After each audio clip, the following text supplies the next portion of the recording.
स्वागत है आप सभी का हमारे YouTube चैनल पर। और अब हम पढ़ेंगे एल्किल हैलाइड के विरचन की विधियां, यानी फॉर्मेशन ऑफ एल्किल हैलाइड। तो फॉर्मेशन ऑफ एल्किल हैलाइड में सबसे पहली विधि देखते हैं हम एल्केनों से मुक्त मूलक हैलोजनीकरण द्वारा।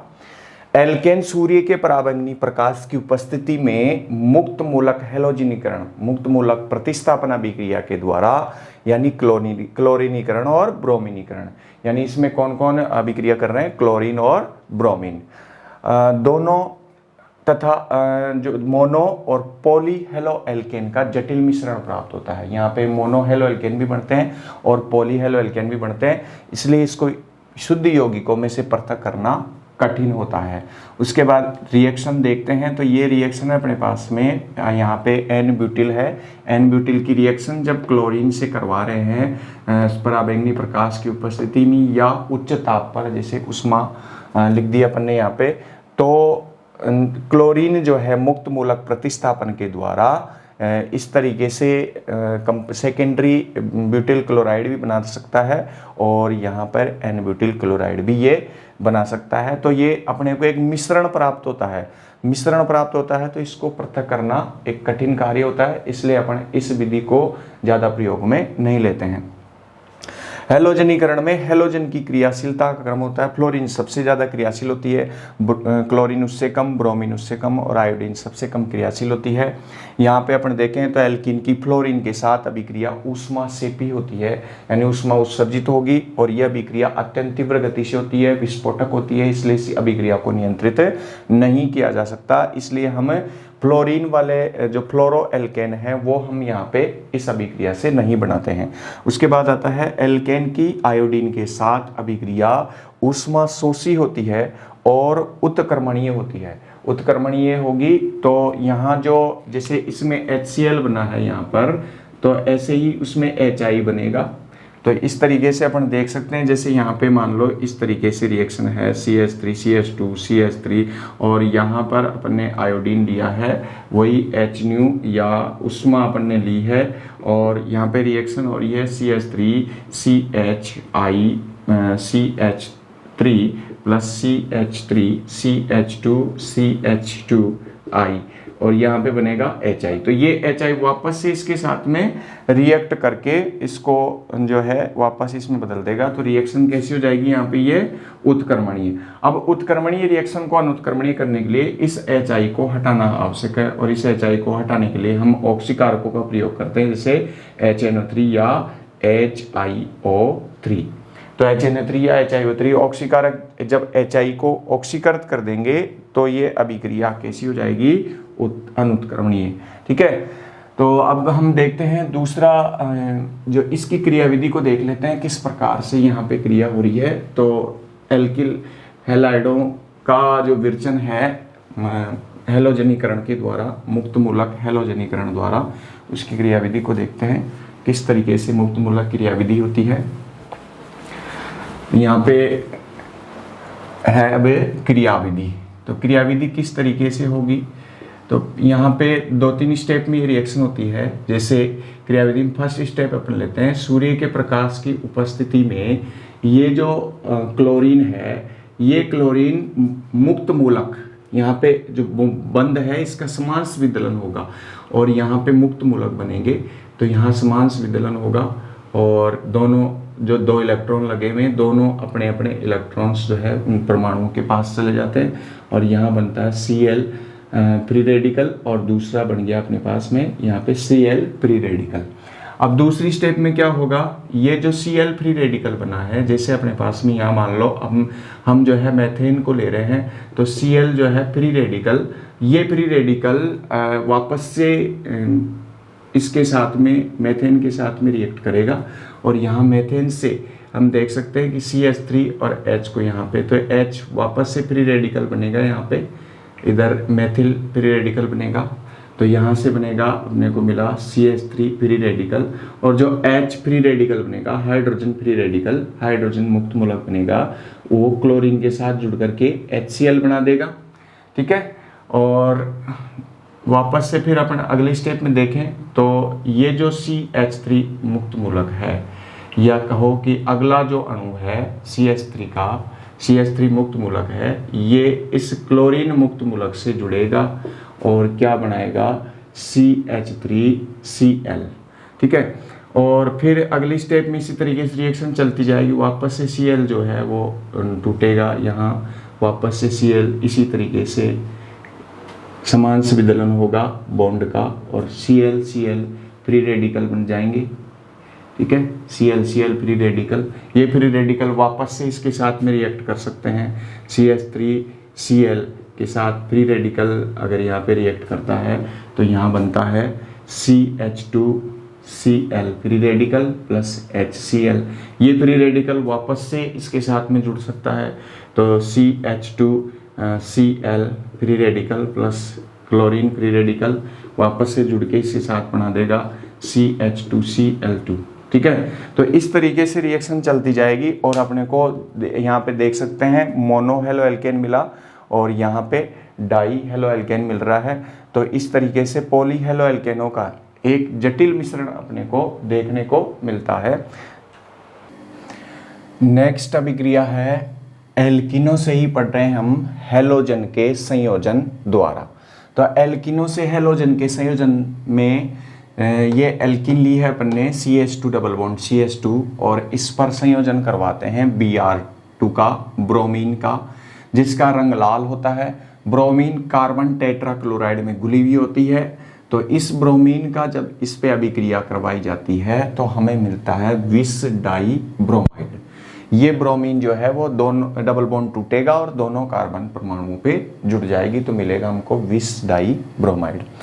जब एल्किन की अभिक्रिया CCl4 में घुली हुई ब्रोमीन से करवाई जाती है तो विस डाई ब्रोमाइड का संश्लेषण होता है, जिससे ब्रोमीन का लाल रंग विलुप्त हो जाता है। और यह विधि किसी भी अणु में द्विबंध की पहचान करने की एक महत्वपूर्ण प्रयोगशाला विधि है। यानी हमको ये पहचान करनी हो कि किस अणु में द्विबंध उपस्थित है या नहीं, तो उसके लिए हम क्या करेंगे, उसके अंदर कुछ बूंदें या कहें ब्रोमीन में कुछ बूंदें उस हाइड्रोकार्बन की मिला देते हैं। तो यदि ब्रोमीन का लाल रंग विलुप्त हो जाता है तो इसका मतलब ये इसके अंदर द्विबंध उपस्थित है। उसके बाद में देखें अपन हेलोजन विनिमय के द्वारा। हेलोजन विनिमय में फर्स्ट अभिक्रिया है फिंकेल्स्टाइन अभिक्रिया। फिंकेल्स्टाइन अभिक्रिया में क्या करते हैं हम, RCl या RBr यानी एल्किल क्लोराइड और एल्किल ब्रोमाइड से सोडियम आयोडाइड की अभिक्रिया करवाते हैं शुष्क एसीटोन की उपस्थिति में, तो हमको प्राप्त होता है एल्किल आयोडाइड और साथ में बाई प्रोडक्ट बनता है NaCl या NBr। ये जो NaCl या NBr बना है, इस NaCl या NBr को जो है शुष्क एसीटोन में ये अवक्षेपित हो जाते हैं। इससे इस अभिक्रिया में RI अपने को सुगमता से प्राप्त होते हैं, क्योंकि अग्र अभिक्रिया अधिक सुगम हो जाती है। तो फिंकेल्स्टाइन अभिक्रिया है जब एल्किल क्लोराइड या एल्किल ब्रोमाइड की अभिक्रिया हम सोडियम आयोडाइड से करवाते हैं शुष्क एसीटोन की उपस्थिति में, हमको मिलता है RI यानी एल्किल आयोडाइड। और यहाँ पे जो NaCl और NBr बनते हैं ये शुष्क एसीटोन में अवक्षेपित हो जाते हैं, जिससे हमको RI अधिक सुगमता से प्राप्त होता है। तीसरी विधि देखते हैं अपन हेलोजन विनिमय के द्वारा। उसमें अगली विधि है स्वार्ट्स अभिक्रिया। स्वार्ट्स अभिक्रिया में रिएक्शन करवाते हैं हम एल्किल ब्रोमाइडों की या एल्किल क्लोराइडों की, किससे, धात्विक फ्लोराइडों से। तो इस अभिक्रिया में एल्किल क्लोराइडों या एल्किल ब्रोमाइडों की रिएक्शन करवा रहे हैं धात्विक फ्लोराइड, जैसे AgF या SbF5 या Hg2F2 या COF2 से, तो हमको मिलता है एल्किल फ्लोराइड। तो यह विधि जो है एल्किल फ्लोराइडों के संश्लेषण की विधि है, जिसमें एल्किल ब्रोमाइडों या एल्किल आयोडाइडों से हम एल्किल फ्लोराइडों का संश्लेषण करते हैं। फिर फोर्थ विधि हम देखते हैं एल्कोहलों से। एल्कोहलों में फर्स्ट विधि है हेलोजन अम्लों से। तो एल्कोहलों की रिएक्शन जब हेलोजन अम्लों जैसे HCl, HBr, HI से करवाते हैं तो हमको मिलता है एल्किल हैलाइड और साथ में बाई प्रोडक्ट बनता है जल। तो यहाँ पे से जल का अणु निकल जाएगा और बनेगा RCl। यहाँ ZnCl2 उत्प्रेरक के रूप में काम में लिया जाता है और ZnCl2 जो है वो प्राथमिक और द्वितीयक अल्कोहल के लिए ही काम में लिया जाता है। 3 डिग्री अल्कोहल के लिए हमको ZnCl2 की आवश्यकता नहीं पड़ती है, क्योंकि इस अभिक्रिया में जो 3 डिग्री अल्कोहल है उसकी क्रियाशीलता सबसे ज़्यादा है। तो अल्कोहल की क्रियाशीलता देखेंगे अपन, 3 डिग्री सबसे ज़्यादा, 2 डिग्री उससे कम और 1 डिग्री उससे कम। हैलोजन अम्लों की क्रियाशीलता अपन देखें तो HI सबसे ज़्यादा, HBr उससे कम और HCl सबसे कम। उसके बाद में हम देखते हैं अगली जो अल्कोहलों से ही उसके अंदर अगली विधि अपन देखते हैं, तो वो अगली विधि है NaBr और H2SO4 के साथ में जब अल्कोहलों की रिएक्शन करवाई जाती है। जैसे इसके अंदर दूसरी विधि है, दूसरी विधि में हम करवा रहे हैं ROH की रिएक्शन करवाते हैं NaBr व H2SO4। H2SO4 को अपन ऐसे लिख लेते हैं HHSO4। इसकी रिएक्शन करवाएंगे तो यहाँ पे हम निकाल देते हैं इधर से NaHSO4 और इधर से हम निकाल देते हैं जल H2O। तो यहाँ बचेगा RBr, बचा हुआ जोड़ देते हैं RBr plus H2O plus NaHSO4। तो इस तरीके से इस रिएक्शन को याद रख सकते हैं। तो हमने अल्कोहल की रिएक्शन NaBr और H2SO4 के साथ कराई तो हमको मिला RBr और H2 और NaHSO4।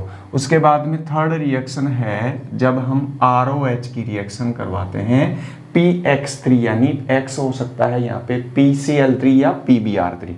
तो यहाँ पे ROH के अपन 3 अणु इस तरीके से ले लेते हैं ROH। इसकी रिएक्शन करवाई अपन ने PX3 यहाँ पे हो सकता है PCl3 या PBr3।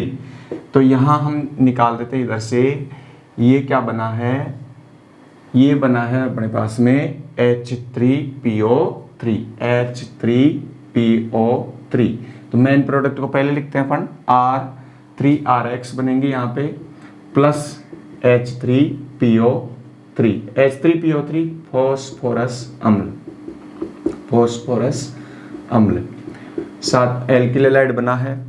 फिर उसके बाद में फोर्थ रिएक्शन अपन देखते हैं। फोर्थ रिएक्शन में ROH की रिएक्शन जब करवा रहे हैं हम, ROH को इस तरीके से लिखते हैं, इसकी रिएक्शन करवा रहे हैं PCl5 से। तो PCl5 में हम Cl PCl3 और इसको Cl को इस तरीके से लिख देते हैं।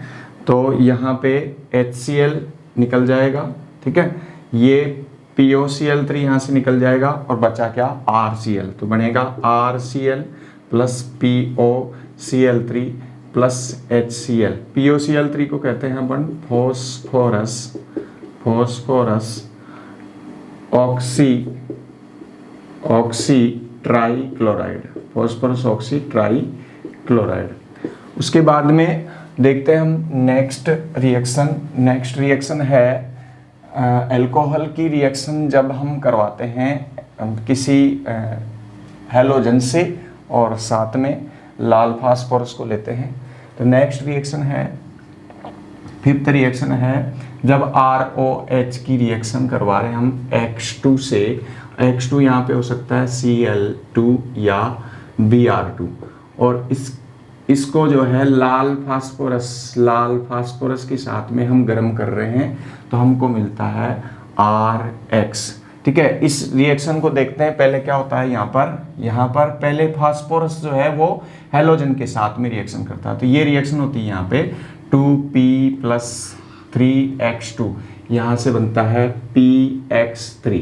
ठीक है, और ये PX3 किस पर रिएक्शन करता है, ROH प्लस PX3। तो यहाँ 3ROH प्लस PX3 ये बना देगा 3RX प्लस H3PO3। तो पूरी अभिक्रिया इस तरीके से होती है। उसके बाद में सिक्स्थ रिएक्शन अपन देखते हैं। तो सिक्स्थ रिएक्शन है अपने पास ROH की अभिक्रिया हम करवाते हैं थायोनिल क्लोराइड SOCl2 को अपन ऐसे लिख देते हैं SOCl इस तरीके से लिख देते हैं।